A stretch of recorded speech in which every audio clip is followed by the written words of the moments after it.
नमस्कार साथियों, मेरे YouTube चैनल भक्ति योग कथा में आपका स्वागत है। आज हम बात करने वाले हैं सेठ जी की परीक्षा के बारे में। बनारस में एक बड़े धनवान सेठ रहते थे। वह विष्णु भगवान के परम भक्त थे और हमेशा सच बोला करते थे। एक बार जब भगवान सेठ जी की प्रशंसा कर रहे थे तभी माँ लक्ष्मी ने कहा, स्वामी आप इस सेठ की इतनी प्रशंसा किया करते हैं, क्यों ना आज उसकी परीक्षा ली जाए और जाना जाए कि क्या वह सचमुच इसके लायक है या नहीं। भगवान बोले, ठीक है, अभी सेठ की गहरी निंद्रा में है, आप उसके स्वप्न में जाए और उसकी परीक्षा ले ले। अगले एक क्षण सेठ जी को एक स्वप्न आया। स्वप्न में धन की देवी लक्ष्मी उनके सामने आई और बोली, हे मनुष्य, मैं धन की दात्री लक्ष्मी हूं। सेठ जी को अपनी आंखों पर यकीन नहीं हुआ और बोले, हे माता, आपने साक्षात अपने दर्शन देकर मेरा जीवन धन्य कर दिया। बताइए मैं आपकी क्या सेवा कर सकता हूं। कुछ नहीं, मैं तो बस इतना बताने आई हूं कि मेरा स्वभाव चंचल है और वर्षों से तुम्हारे भवन में निवास करते करते मैं अब रूप उब चुकी हूं और यहां से जा रही हूं। सेठ जी बोले, मेरा आपसे निवेदन है कि आप यहीं रहें, किंतु अगर आपको यहाँ अच्छा नहीं लग रहा है तो मैं भला आपको कैसे रोक सकता हूँ।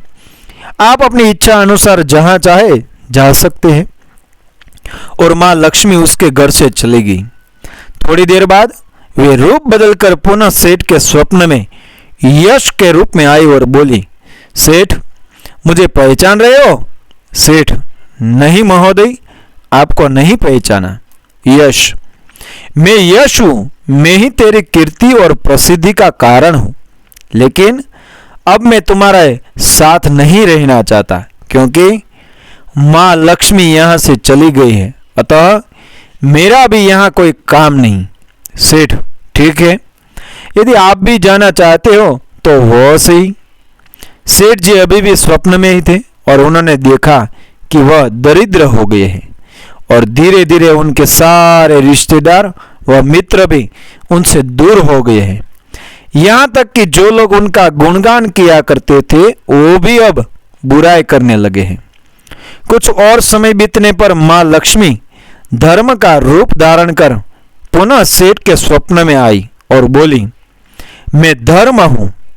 माँ लक्ष्मी और यश के जाने के बाद मैं भी इस दरिद्रता में तुम्हारा साथ नहीं दे सकता। मैं जा रहा हूं, जैसी आपकी इच्छा।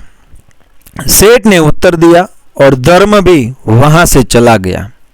कुछ और समय बीत जाने पर मां लक्ष्मी सत्य के रूप में स्वप्न में प्रकट हुई और बोली, मैं सत्य हूं।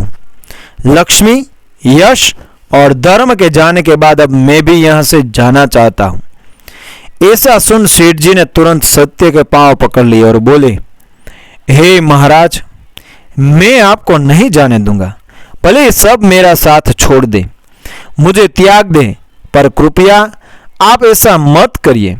सत्य के बिना मैं क्षण नहीं रह सकता। यदि आप चले जाएंगे तो मैं तत्काल ही अपने प्राण त्याग दूंगा। लेकिन तुमने बाकी तीनों को बड़ी आसानी से जाने दिया, उन्हें क्यों नहीं रोका। सत्य ने प्रश्न किया। सेठ जी बोले, मेरे लिए वे तीनों भी बहुत महत्व रखते हैं, लेकिन उन तीनों के बिना भी मैं भगवान के नाम का जाप करते करते उद्देश्यपूर्ण जीवन जी सकता हूं। परंतु यदि आप चले गए तो मेरे जीवन में झूठ प्रवेश कर जाएंगे और मेरी वाणी अशुद्ध हो जाएगी। भला ऐसी वाणी से मैं अपने भगवान की वंदना कैसे कर सकूंगा। मैं तो किसी भी कीमत पर आपके बिना नहीं रह सकता। सेठ जी का उत्तर सुन सत्य प्रसन्न हो गया और उसने कहा, तुम्हारी अटूट भक्ति ने मुझे यहाँ रुकने पर विवश कर दिया और अब मैं यहाँ से कभी नहीं जाऊंगा। और ऐसा कहते हुए सत्य अंतर्ध्यान हो गया। सेठ जी अभी भी निंद्रा में थे। थोड़ी देर बाद स्वप्न में धर्म वापस आए और बोला, मैं अब तुम्हारे पास ही रहूंगा क्योंकि यहाँ सत्य का निवास है। सेठ जी ने प्रसन्नतापूर्वक धर्म का स्वागत किया। उसके तुरंत बाद यश भी लौट आया और बोला, जहाँ सत्य और धर्म है वहाँ यश स्वतः ही आ जाता है, इसलिए अब मैं भी तुम्हारे साथ ही रहूंगा। सेठ जी ने यश की भी आव भगत की और अंत में मां लक्ष्मी आई। उन्हें देखते ही सेठ जी नतमस्तक होकर बोले, हे देवी, क्या आप भी पुनः मुझ पर कृपा करेगी? अवश्य। जहाँ सत्य, धर्म और यश हो वहाँ मेरा वास निश्चित है। मां लक्ष्मी ने उत्तर दिया। यह सुनते ही सेठ जी की नींद खुल गई।